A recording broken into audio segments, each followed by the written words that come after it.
그리스도 예수의 마음을 품으라 라는 제목으로 우리 하나님의 말씀을 증거하겠습니다. 우리는 계속해서 빌립보서 말씀을 통해서 우리 2023년도 하나님께서 우리 공동체에게 빌립보 교회에 말씀하신 그 기쁨이 넘쳐나기를 소망하고 있습니다. 이 말씀을 통해서 바울은 로마 감옥 안에서 여러 가지 아무것도 할 수 없는 그런 상황이었을지도 모르겠지만 하나님의 복음이라고 하는 것이 얼마나 자신을 기쁘게 하고 뜨겁게 하는지, 그리고 그 복음의 능력, 그 복음의 진보, 그런 것을 직접 체험하고 빌립보 교회가 그런 기쁨 안에서 복음으로 자라가기를 소망하는 마음으로 이 편지를 썼습니다. 우리는 지난주에 사도 바울이 이제 드디어 빌립보 교회 성도들에게 자신에게 일어난 일들을 알려줬을 뿐 아니라 이제 복음에 합당한 삶을 살아내야 된다, 그런 이야기를 했습니다. 특별히 외부의 공격으로부터 두려워하지 말고 오히려 우리가 하나님께 은혜를 받았다라고 하는 것은 역시 고난도 같이 받는 것이다. 그게 지극히 정상적인 그리스도인의 삶이다. 왜냐하면 우리는 새로운 시대에 살고 있지만 이전 시대에 중첩된, 하나님의 나라가 시작됐지만 완성되지 않은 그 기간을 우리가 보내고 있기 때문에 이 고난이라고 하는 것이 있다라고 하는 것이죠. 세상과 부딪힘이 있다라고 하는 것이죠. 그래서 우리는 참고 인내하면서 두려워하지 말고 오히려 이런 상황일수록 정말 우리 예수님께서 우리 지난주에 요한복음 17장 우리 주님의 기도를 봤잖아요.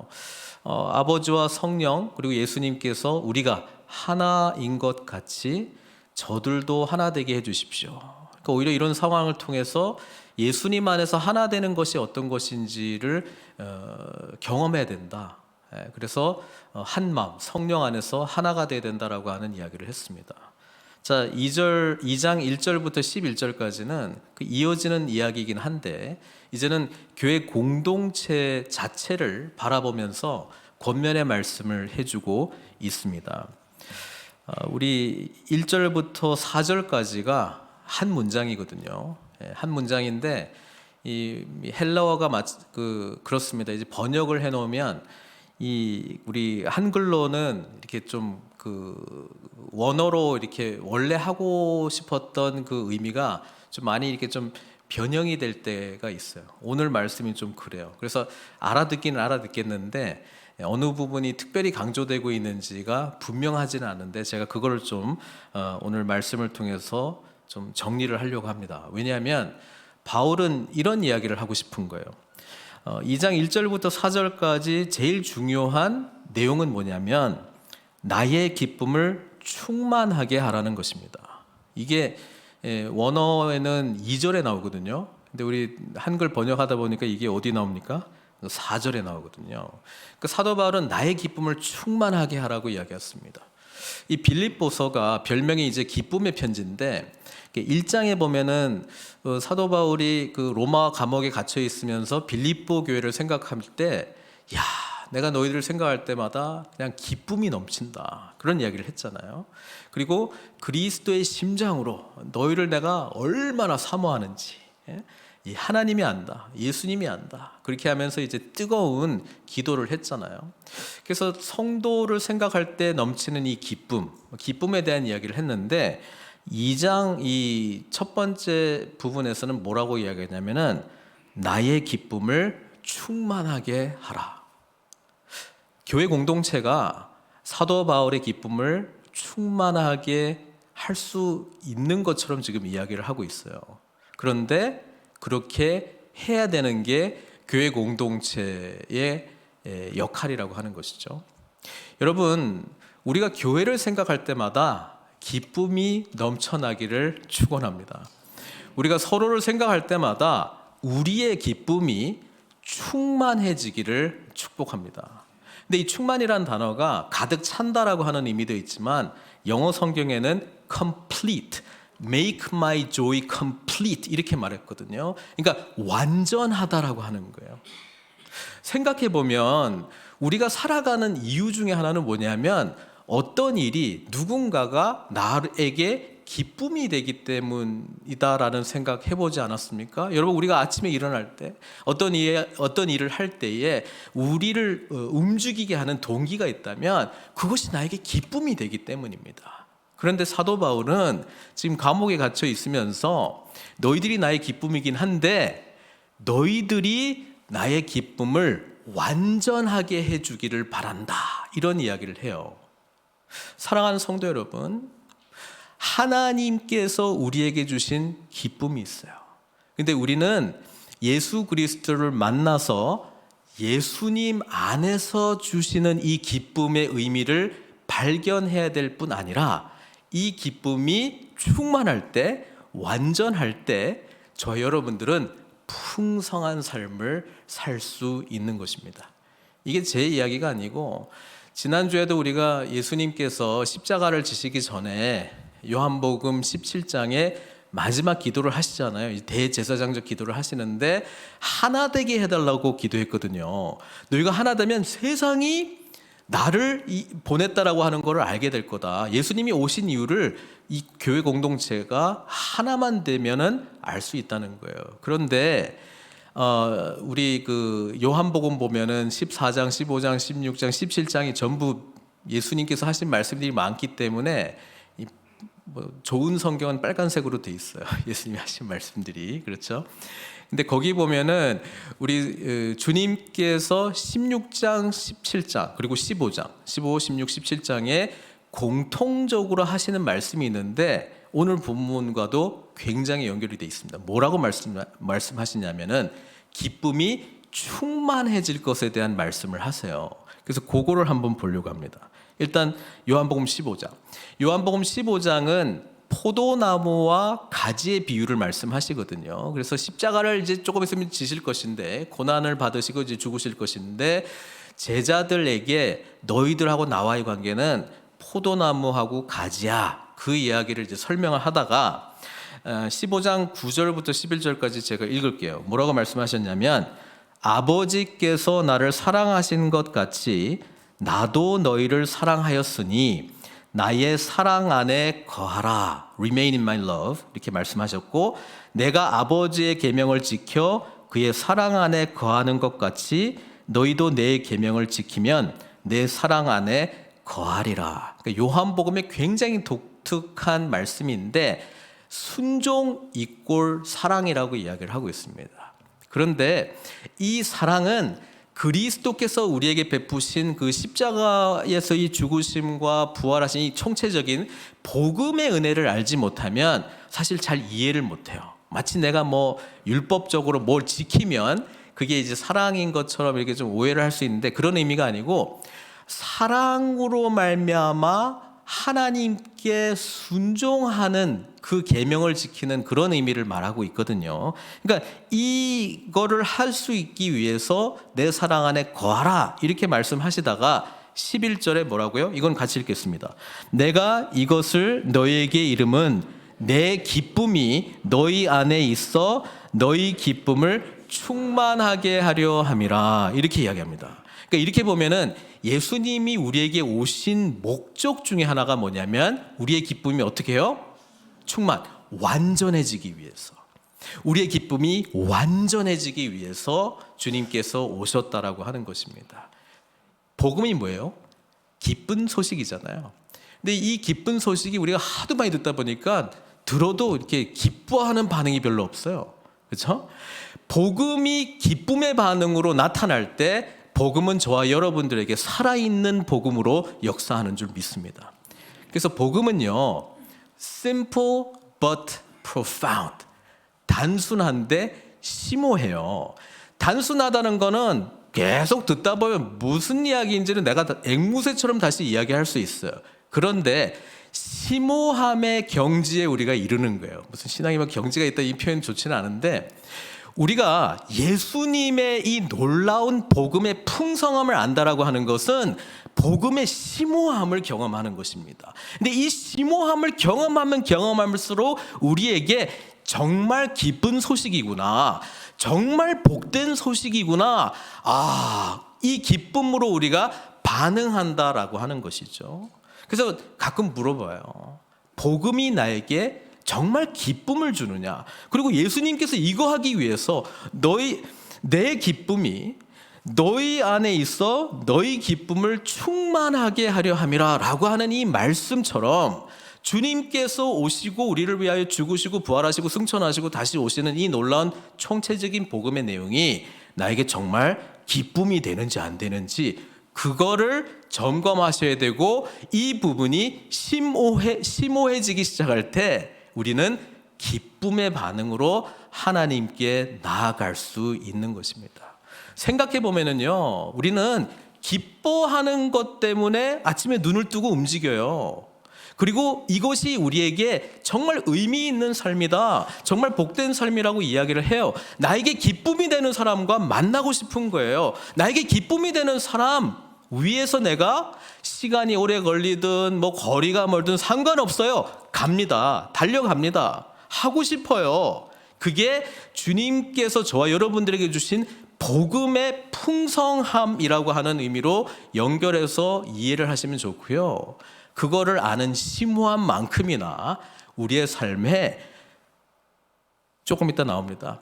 세상이 뺏을 수 없는 기쁨으로 충만한 풍성한 삶을 살게 될 줄 믿습니다. 15장에 이 말씀하시고요. 우리 주님께서 16장에 이런 말씀하세요. 요한복음 16장. 요한복음 14장 16장은 성령님에 대한 이야기를 하시고요. 또 주님께서 성령님이 오시려면 뭐 해야 돼요? 가셔야 돼. 십자가에서 죽으셔야 돼. 그래서 우리가 잘 아는 우리 장례식장 가면 많이 쓰는 본문이잖아요. 예? 너희는 슬퍼하지 말고, 그렇죠? 왜냐하면은 내가 가는 그 아버지의 집은 거할 곳이 많기 때문에, 그렇죠? 평안할 것을 말씀하십니다. 그러니까 주님께서 가시는 거가 너희들에게는 좋은 거다, 그런 이야기를 하는데 16장에 또 이런 이야기를 해요. 뭐라고 하냐면은 요한복음 16장 22절 같이 읽겠습니다. 시작.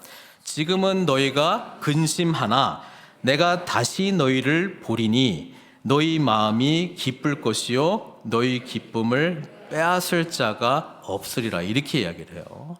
자, 지금은 너희가 근심하나 내가 다시 너희를 보리니, 이게 뭐 어떤 이야기예요? 근심하는 이유는 주님께서 죽으실 거기 때문에. 그렇지만 다시 보리니, 이거는 부활해 가지고 다시 볼 거라는 이야기잖아요. 근데 제자들은 사실 근심 안 하고 있는데 이제 그 이야기를 하고 있어요. 몰라, 아직 분위기 파악이 안 되고 있어요. 이때까지 주님은 공식적으로 적어도 복음서를 보면 3번에 걸쳐서 내가 온 목적, 이제 앞으로 어떻게 될 거다, 고난을 받고 죽임을 당하고 사흘 후에 살아날 것이다, 그런 이야기를 3번 공식적으로 말했는데도 아직 이해를 못하고 있거든요. 그러니까 이 본문은 어떤 이야기냐면은 나는 십자가에서 죽어야 돼, 그리고 다시 부활할 거야. 그렇게 되면은 내가 너희를 다시 만나게 될 텐데 너희 마음이 기쁠 것이요, 이거거든요. 우리가 십자가에서 나를 위하여 죽으신 주님, 그리고 부활하신 주님과 내가 연합하여 그리스도와 함께 영생하는 생명을 받았다라고 하는 것으로 우리는 기뻐하게 될 것이다, 그 이야기를 해주고 있는 거거든요. 그러니까 이 기쁨을 모르면 우리는 복음으로 기뻐하는 게 아니고 다른 걸로 기뻐하는 거예요. 그래서 이게 심오함의 깊은 경지까지, 또 썼네, 경지까지 못 가면 심플한 복음이 되는 거거든요. 다 아는데 예수 믿으면 천국 간다는 거 아니야? 예수 믿으면 구원받는다는 거 아니야? 그런데 그게 나한테 기쁨으로 반응되는 사건이 아니거든요. 그러니까 교회 공동체에 나오면 뭘 찾을까요? 그거 말고 다른 기쁨이 되는 걸 찾는 거예요. 뭐 요거 한번 해볼까? 저거 한번 해볼까? 의미 있네? 괜찮네? 좋네? 그런 걸로 우리가 신앙생활 하는 게 아니고요. 주님께서 주시는 이 기쁨, 복음의 사건이 우리에게 의미 있는 심오한 사건으로 경험되어질 때 우리는 기쁨으로 반응할 수밖에 없어요. 그래서 진짜 질문은 복음 때문에 기뻐하냐 이거예요. 복음 때문에 내가 정말 기뻐하고 복음 때문에 내가 반응하는 신앙생활을 하고 있느냐가 가장 핵심적인 질문이고, 신앙의 성숙은 이미 알고 있는 이 복음의 풍성함을 내가 경험하고 알고 누리고 있느냐, 그거에 대한 질문에 대한 우리의 답입니다. 근데 그 답이 뭐 생각 복잡하게 할 수 있는데요, 간단하게 기뻐하느냐, 주님께서 주시는 joy, 그게 있느냐, 그거가 우리의 답이 되는 거예요. 만약에 안 된다 그러면은 이거예요. 복음이 나에게는 아직 심플한 수준이고 profound한 영역까지는 아직 안 간 거예요. 그러면 뭘 해야 되느냐? 복음 자체이신 주님께 우리는 계속 기도하고 말씀을 통해서 복음이 도대체 뭔지에 대해서 좀 고민을 해야 돼요. 고민을. 여러분, 이 고민 과정 가운데 우리는 지난번에 회심에 대한 이야기를 했잖아요.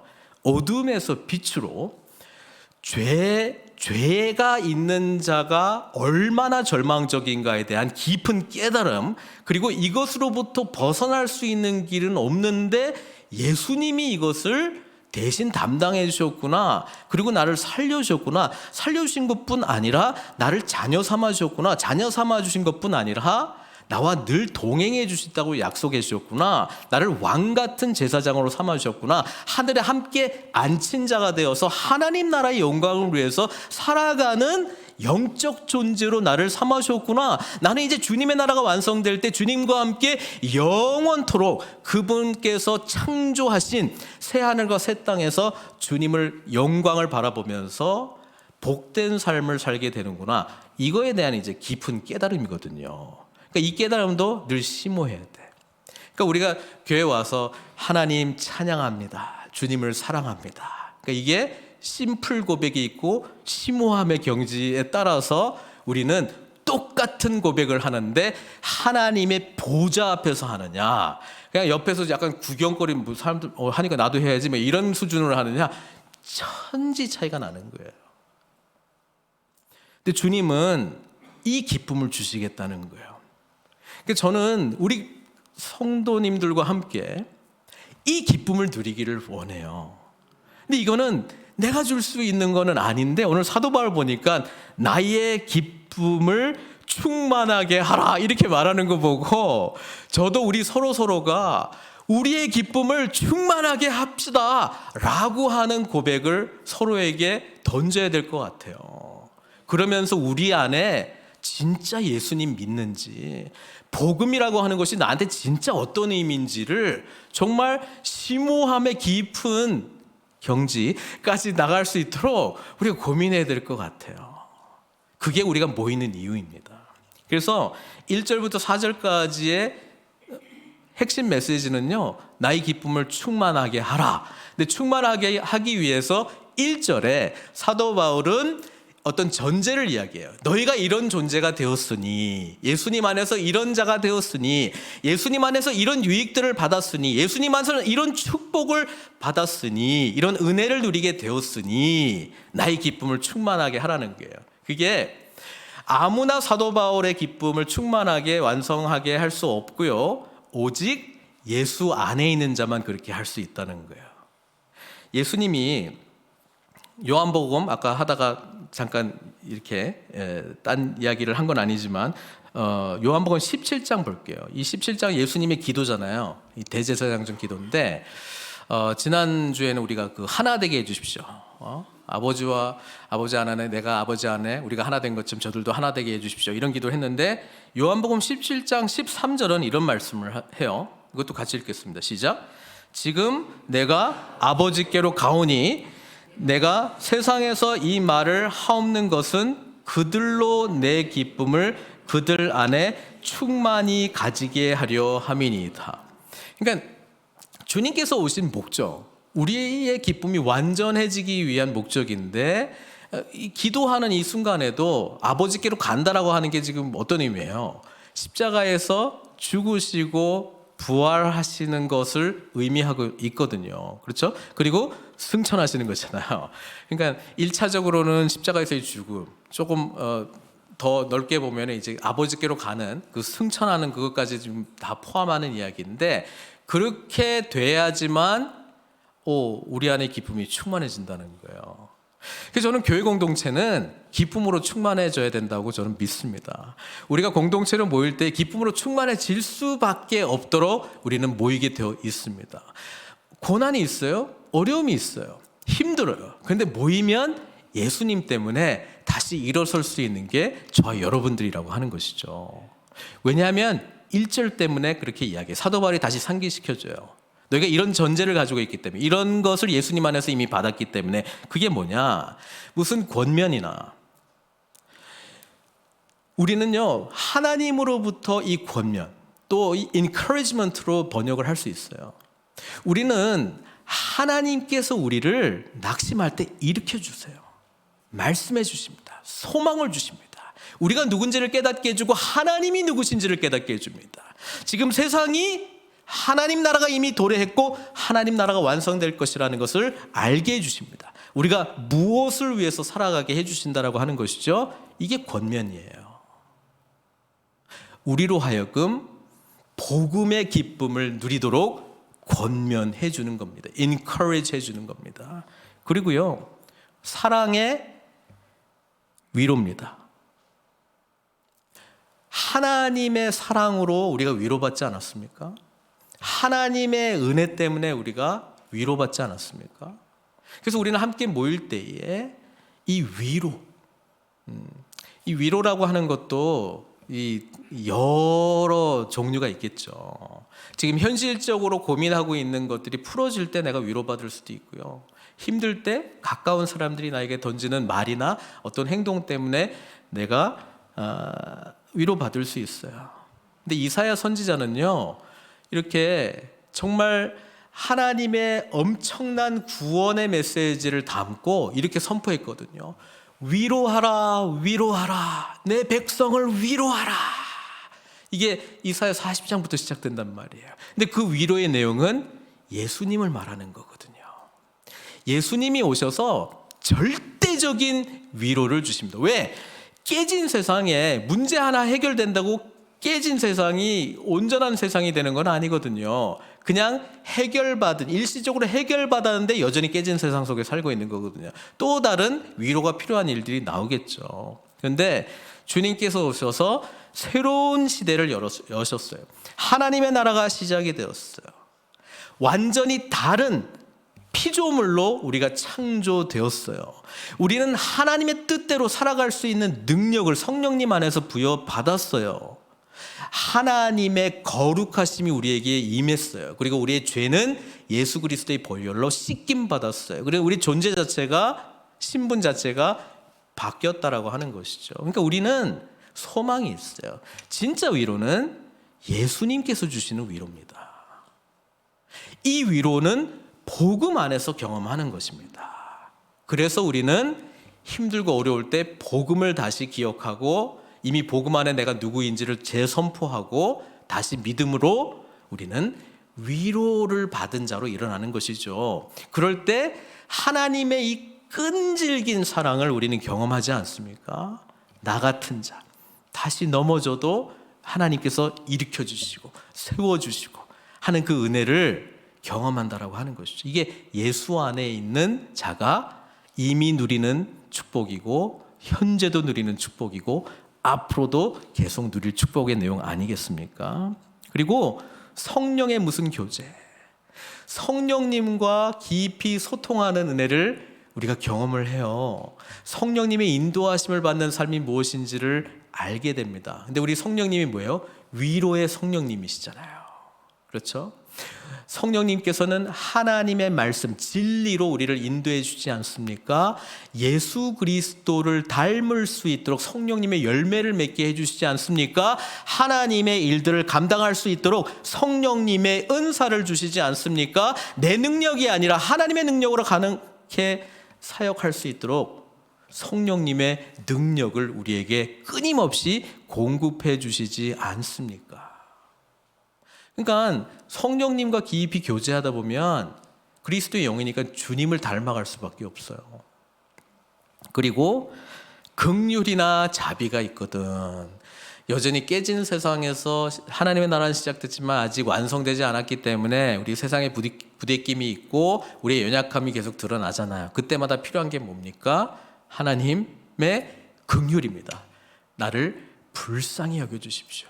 하나님의 자비로우심입니다. 하나님의 끊임없이 나를 포기하지 아니하시는, 끊임없이 자비를 베푸시고 십자가를 붙들 때마다 용서해 주시는 주님의 놀라우신 긍휼하심과 자비 아닙니까? 그러니까 이게 전부 예수 안에서 우리에게 주어졌다라고 하는 것이죠. 이걸 전제로 하고 이런 게 우리에게 주어졌기 때문에, 그러니까 예수님 안에서 우리에게 얼마나 엄청난 유익들과 축복들이 있는가, 이거를 이제 말한 다음에 나의 기쁨을 충만하게 하라. 그래놓고 어떻게, 2절 앞부분이 그거예요. 어떻게? 마음을 같이 하여, 이렇게 돼 있잖아요. 그러니까 하나가 되면 된다는 거예요. 똑같은 이야기를 하는 거예요. 바울은 되게 짧게 했는데 저는 이 짧은 걸 되게 길게 하는 거잖아요, 지금. 그러니까 짧은 이 말씀 안에 너무나 풍성한 심오함이 담겨져 있어요. 우리는 계속 곱씹고 곱씹어야 돼요. 마음을 같이 하라. 어떻게? 내가 사랑하는 대상하고도 마음이 하나 안 될 때도 많이 발견되는데 어떻게? 그죠? 이 공동체 안에 하나가 안 되는 걸 내가 알고 있기 때문에 적당히 거리두고 있는데 어떻게 하면 하나가 될 수 있는 거예요? 마음을 어떻게 같이 할 수 있는 거예요? 이게 도대체 가능하기라도 하는 건가? 인생을 더 살아보면 살아갈수록 그냥 포기하는 게 차라리 더 쉬운 것 같기도 하고요. 그죠? 마음을 같이 한다라고 하는 게 도대체 가능하기라도 한 건가? 근데 마음을 같이 하여 어떻게 가능합니까? 뒤에 이제 설명을 해줘요.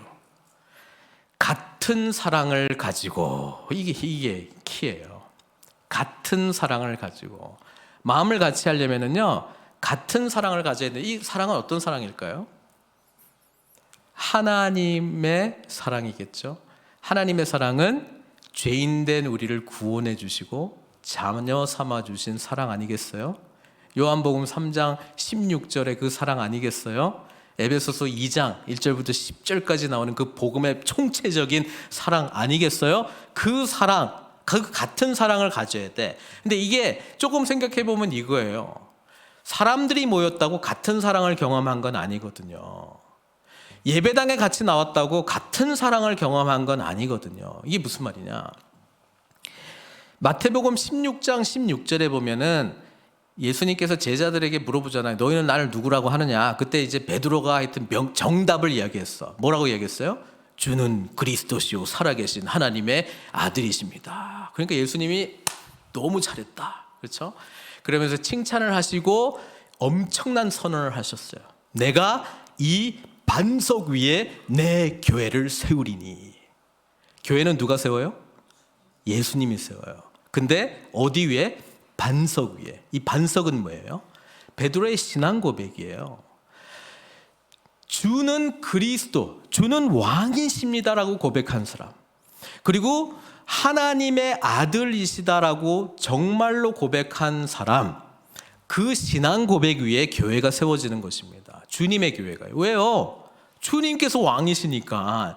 주님께서 하나님의 아들이라는 타이틀은 하나님이라는 말이잖아요. 하나님이시니까 그것을 진실로 고백한 공동체가 교회 공동체가 되는 것이지, 예배당에 같이 모여 있다고 찬양 부르는데 따라 부른다고 교회가 세워지는 게 아니고요. 신앙 고백 위에 세워지는 거예요. 그러니까 교회 공동체가 정말 이 지금 2절부터 사도 바울이 말씀하고 있는 이 기쁨, 예수 그리스도의 기쁨으로 충만한 공동체가 되기 위하여 우리가 정말 살펴봐야 되는 게 뭐냐면, 나는 복음으로 기뻐하는가? 우리 공동체는 복음으로 기뻐하는가? 그렇게 하기 위하여 한 마음인가? 한 마음이 되기 위하여 같은 사랑을 가지고 있는가? 이게 전부 뭐냐면, 정말 회심했어요? 이 질문입니다. 정말 예수님 만났어요? 정말 어둠에서 빛으로 갔어요? 사탄의 종노릇하던 삶에서 이제 하나님을 섬기는 자로 바뀌었어요. 정말 죄라고 하는 거가 인식이 되어서 이걸로 내가 살아가면 나에게는 소망이 없구나, 정말 절망이구나라고 하는 그런 처절함을 경험했습니까? 라고 하는 질문이죠. 그리고 이 답에 예수님이 정답이 되셨습니까? 이 질문이거든요. 그러니까 이 부분이 정리되면 한 마음이 될 수 있다라고 하는 이야기를 해주고 있습니다. 그러니까 우리가 살펴봐야 되는 거는 내 자신에게 나는 복음으로 어떻게 반응하고 있지? 나는 이것이 얼만큼의 기쁨인가? 요한복음 16장, 17장, 15장까지 보면 예수님이 이 기쁨 주려고 왔다고 말씀하시고 이 기쁨을 충만해지기 위해서 기도까지 하고 사도 바울은 이 기쁨을 경험했는지 내 기쁨을 충만하게 하라! 이렇게 살아가면서 라고 이야기하고 있는데 우리가 공동체로 모일 때 이 기쁨을 승화시키기 위해서 이 기쁨이 우리에게 경험되도록 힘쓰고 있는지 아니면 혹 다른 기쁨으로 지금 이걸 대체를 하고 있는 건지 고민을 해야 된다고 하는 것이죠. 같은 사랑을 경험할 때 한 마음이 될 수 있습니다. 그 다음 뭐예요? 뜻을 합하여. 내 뜻으로 뭉친 공동체가 아니고요, 하나님께서 행하시고자 하는 일에 뭉친 공동체를 말하고 있잖아요. 그게 뭡니까? 하나님 나라 복음 중심 공동체는 하나님의 복음이 우리를 이끌어 갑니다. 근데 이끌어가는 게 뭐겠습니까? 깨진 세상을 회복시키는 사역, 신앙 고백이 제대로 안 돼 있는 영혼을 제대로 세우기 위하여 힘쓰는 공동체, 연약한 자에게 소망을 주고 위로가 필요한 자들에게 위로를 주고, 근데 그 위로는 뭐예요? 우리가 사람 인간적으로도 위로 줄 수 있어요. 위로, 절대 위로자이신 그리스도께로 온전히 인도하는 거죠. 그러니까 이게 어떤 사람은 시간이 많이 걸릴 수도 있어요. 그러니까 인내하고 오래 참고 품고 가야 되죠. 그러니까 건강한 공동체일수록 그렇게 할 수 있는 리더들이 세워져 가는 것입니다. 그런 리더들이 세워지기 위해서는 예수님께서 말씀하신 그 기쁨의 충만함이 어떤 것인지를 먼저 경험하지 않고는 어떻게 인도하겠어요? 그러니까 우리의 정말 집중해야 될 부분은 항상 복음입니다. 복음이 나에게 도대체 뭔가? 계속 볼게요. 한 마음을 품어. 그러니까 이게 복음으로 하나가 되는 것입니다. 복음 중심의 공동체로 되어가는 것이죠. 그러면 이제 어떻게 되느냐? 아무 일에든지 다툼이나 허영으로 하지 말고 이렇게 돼 있잖아요. 그러니까 교회 공동체가 일을 해나가는데 다툼으로 한다는 게 뭘까? 아니, 주님의 일을 하는데 다툼으로 한다는 게 뭘까? 영어 성경은 이것을 selfish ambition이라고 이야기합니다. 다툼을요. 그러니까 주의 일을 하는데 주인이 주님이 아니고 누구라는 거예요? 내가 주인이 되어서 주의 일을 할 수 있어요, 없어요? 얼마든지 있습니다. 내가 주인이 되어서 주의 일을 하는 것과 주님이 주인이 되어서 주님의 일을 하는 것의 차이를 깨닫기 위해서 복음의 심오함을 경험해야 돼요. 사랑하는 성도 여러분, 여기서 말하는 다툼은 이유 없는 다툼이 아니고요, 앰비션이 있어요. 하나님을 향한 열망이 있어요. 그런데 그게 셀피시해요. 자기 중심적이야. 그러면 부딪혀요. 여러분, 자기의 세계가 있고 다른 사람도 자기의 세계가 있는데 이 두 세계가 부딪히면 하나가 될 수 있을까요? 될 수 없습니다. 자기 세계가 있는데요, 다른데, 내 생각이 틀린데 어떻게 하나가 될 수 있어요? 그런데 나의 삶의 주인이 예수님일 때는요, 하나 될 수밖에 없는 것이죠. 여러분, 내가 하나 되고 있는지, 나에게 이런 selfish ambition이 있는지를 확인하기 위해서 필요한 게 뭘까요? 공동체입니다. 공동체 밖에서는 그걸 확인할 길이 없습니다. 여러분, 우리가 예수님 믿고 바로 성자가 세인트가 되기는 하는데, 성자다운 세인트가 되기 위해서는 시간이 필요하고요, 그 성자다운 성자가 되기 위해서 공동체가 필요합니다. 공동체에서 내가 진짜 누군지를 보여주기 때문에 그래요. 가장 가까이는 가족 안에 내가 적나라하게 누군지 드러납니다. 그리고 교회 공동체가 예수님 안에서 하나 되기 시작할 때 나의 셀프로 존재하는 신앙인인 내가 누군지가 드러나기 시작합니다. 부딪히는 거는 당연한 거예요. 정상적인 거예요. 문제는 뭐냐면 그거를 복음으로 어떻게 극복할 것인가 라고 하는 게 질문이죠. 자, 그럴 때 여기는 그냥 아무 일이든지 다툼이나 허용으로 하지 말고 이렇게 말하는 거는 쉬워요. 근데 이거를 실제로 어떻게 할 것인가는 고민을 해야 되는데 많은 경우에 인간적인 지혜를 가지고 해결하려고 해요.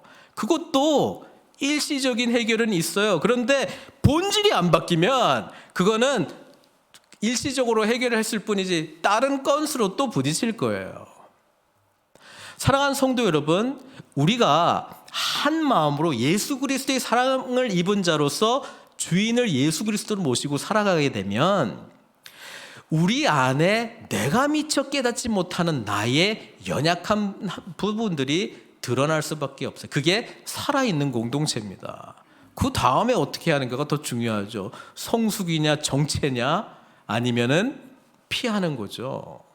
피하는 것도 해결 방법이에요. 갈등은 피하는 거니까. 그런데 뭐가 안 바뀌어요? 나는 안 바뀌었어요. 예, 여전히 똑같아요. 다른 건수만 기다릴 뿐이죠. 안 바뀌었어요.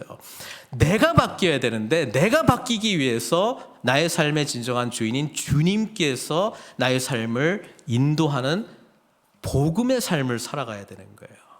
그러니까 항상 우리의 질문은 복음이 나에게 도대체 뭐냐? 이 본질적인 질문으로 갈 수밖에 없어요. 목사인 나도 마찬가지고요. 뭐 장로, 권사, 직분 받았다고 복음의 심오함을 경험했다 안 했다? 그거는 하나님하고 우리 개인이 더 잘 알아요. 이 부분을 공동체가 함께 다루기 시작할 때 변화되어 갈 수 있다고 하는 것이죠.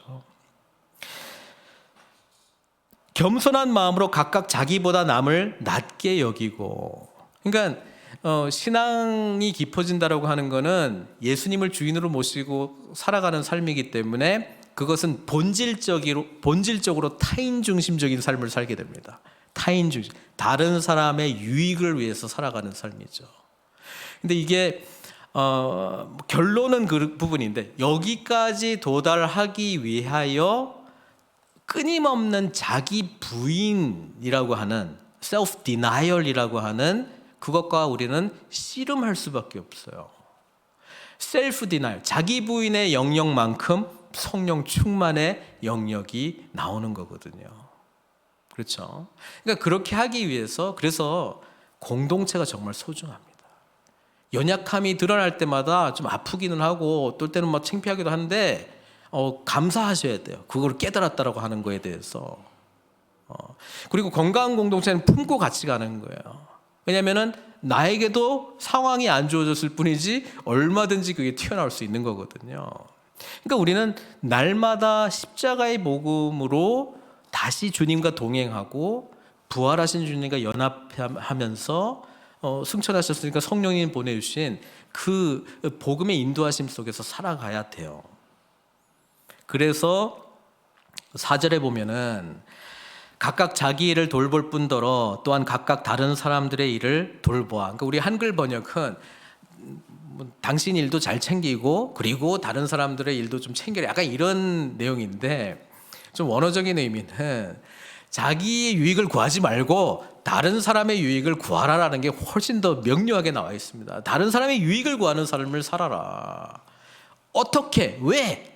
그게 5절부터 11절까지 예수님이 그렇게 하셨으니까 예수님이 우리를 살리시기 위하여 하늘 영광 버리시고 이 땅 가운데 낮고 낮은 모습으로 오셨기 때문에 그래서 우리가 주님께서 하셨던 것처럼 복음을 정말 알았다면 예수님이 우리 삶의 주인이시라면 우리도 주님과 같이 다른 사람을 나보다 낮게 여기고 섬기겠노라고 하는 그 삶의 실천적인 영역으로 나아가야 되는 것 아닌가 그 이야기를 해주고 있는 것이죠. 퀘스천은 아니 너희 안에 이 마음을 품으라. 아니 누구는 안 품고 싶어서 안 품습니까? 안 되니까 이러고 있는 거죠. 어떻게 그리스도의 마음을 품어요? 없는 마음을 품으라는 것입니까? 성경은요 이렇게 이야기를 해요. 이미 예수 그리스도를 구주로 단순하게 고백했을지언정 우리는 우리의 삶의 진짜 주인이 누군지를 알고 있기 때문에 예수님께서 우리의 삶의 주인이 되시도록 끊임없이 내가 내 삶의 주인인가? 내가 나의 selfish ambition으로 살아가는 삶인가? 그거를 자꾸 반추하면서 성령님의 인도하심을 구할 때 우리는 심오한 복음의 영역까지 이루면서 주님께서 인도하시는 복된 삶, 기쁨의 삶으로 나아가게 된다라고 하는 것이죠. 고린도전서 2장 16절 말씀 나누면서 말씀을 맺으려고 합니다. 누가 주의 마음을 알아서 주를 가르치겠느냐? 그러나 우리가 그리스도의 마음을 가졌느니라, 이렇게 이야기를 하고 있습니다. 사랑하는 성도 여러분, 이미 예수 그리스도를 구주로 단순하게 고백해도 그리스도의 마음을 가질 수 있는 모든 자질은 주어졌습니다. 그리스도의 마음을 품으라라고 하는 것은 그분께 우리의 삶의 주도권을 온전히 내어드리고 그리스도께서 우리의 삶을 인도하시는 대로 순종하며 살아갈 때에 여기에서 열거하고 있는 일들을 통하여 우리 공동체의 완전한 기쁨을, 주님께서 주시고자 하는 완전한 기쁨을 누리게 될 줄 믿습니다. 2023년 함께 이 완전한 기쁨 누리시지 않겠습니까? 같이 기도하시겠습니다.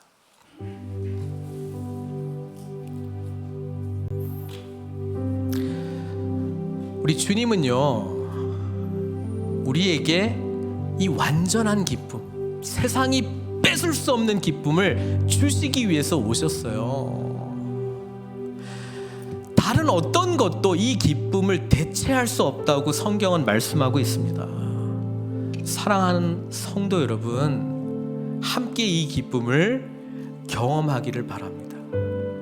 우리의 간절한 기도가 되었으면 좋겠고요. 우리 공동체 안에서 이것을 우리는 요구할 수 있는 권리가 있습니다.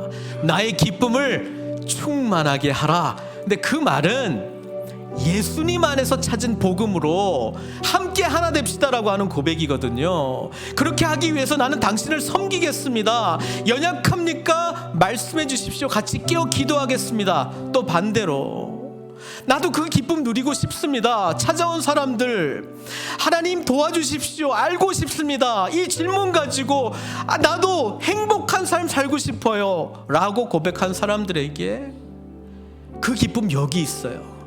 예수님 안에 있어요. 우리는 담대하게 말해줄 수 있는 공동체가 돼야 된다고 성경은 말해주고 있어요. 이 완전한 기쁨을 향하여 함께 나아가도록 그리스도의 마음을 우리가 함께 기도 가운데 품었으면 좋겠습니다. 이 마음 주십시오.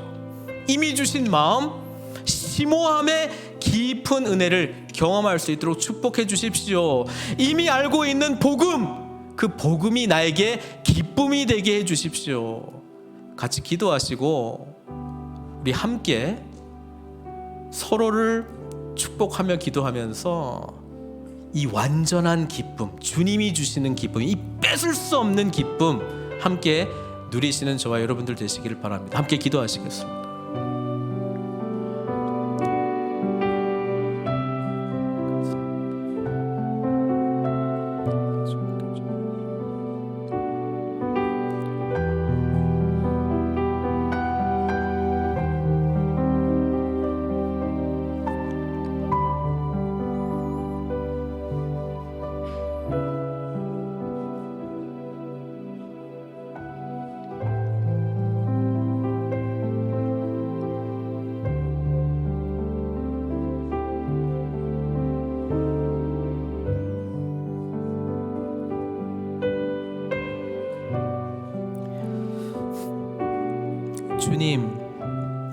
주님의 기쁨을 우리에게 주십시오.